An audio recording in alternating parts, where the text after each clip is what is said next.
everybody. So today we're going to try Space Cake Double IPA. This is from Clown Shoes. I could have swore I've had this before. Maybe it was a different version, but I check in everything on Untapped and it's saying I haven't had it. Now I didn't go back and look at YouTube in the playlist to see if I have had it, but unless I had it, reviewed it, and then just the Untapped version didn't upload. But we're going to go ahead and do it. This was $3.99 from the side, 1.9% ABV. That is about it. I have not seen a lot of Clown Shoes beers around, like Michigan. I did pick this up at Hoffman Street, and the lady was like, we're finally getting more Clown Shoes. I bet you it's probably been a year. So let's go ahead and get this into a glass, see what I think about it. And if I did a review, it's probably been 2 years, so maybe a review. I'm sure I've had it, but here we go. Off-white colored head, kind of orange, that double bigger IPA. Pretty much all small bubbles, a couple medium. A little over a finger of a head, bubbles on the side are compact like dish soap. Color, very orange in color. You guys are seeing more brown.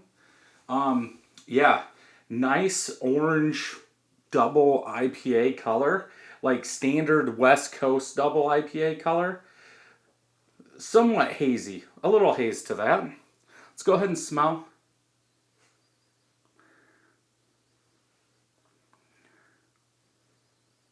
Sweet malt, pine bitterness, maybe a little citrus in there, but that sweet malt really sticks out. 9% double IPA, you're probably going to get that. A lot of times in double IPAs like this, I say sweet syrupy malt, light sweet syrupy malt is what I'm getting out of this. Pine bitterness, probably to help balance that out. A lot of, I almost want to say now, traditional double IPAs are going to be more malty, more sweet, and have the hops just back the malt up. And that's why I like the double New England IPAs and stuff like that. I would rather have a fruit, juicy citrus, something like that, than a malt beer.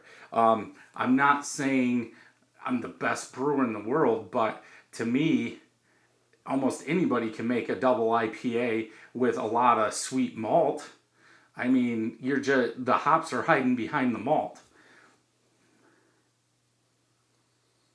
Yeah, I would say citrus pine bitterness is the other part of this. Not very high, but kind of your traditional West Coast double IPA.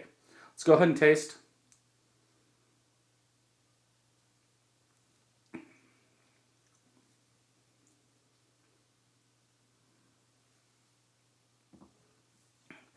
Most of the time in home brewing, when you're first making beers, I say match the IBUs to the ABV. So if you're at a 5.9, you want around 59 IBUs. This one, I wouldn't say it's 90, but the perceived bitterness is way up there, and that's what I get first. 75, 80, maybe?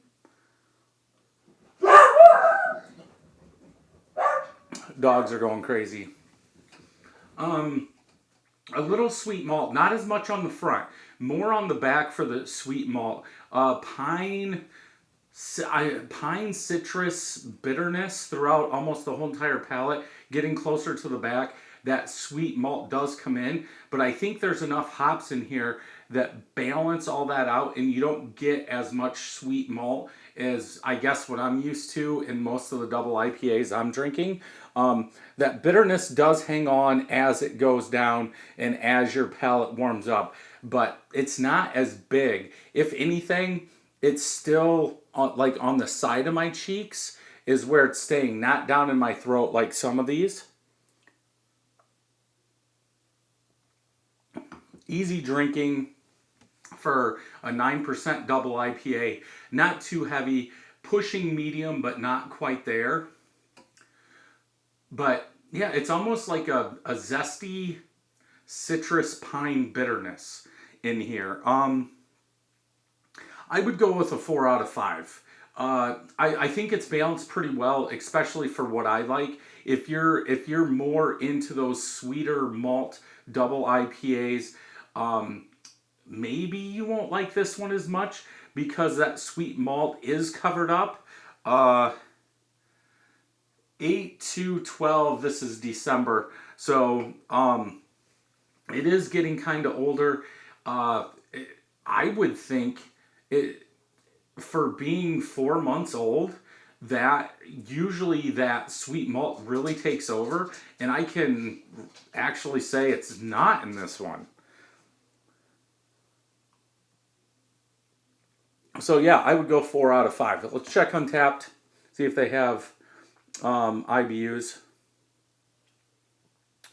Wow, 50 IBUs. That's kind of crazy. Perceived, like I said, 70. 39 of my friends have checked this in, 4 out of 5. 120,000 people have checked it in, 3.9. So pretty much on the same page as them. Let's see if they say, they don't call out hops or anything.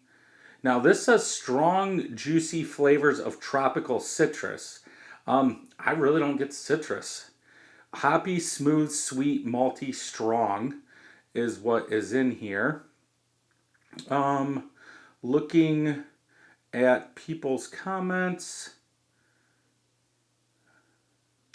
nothing.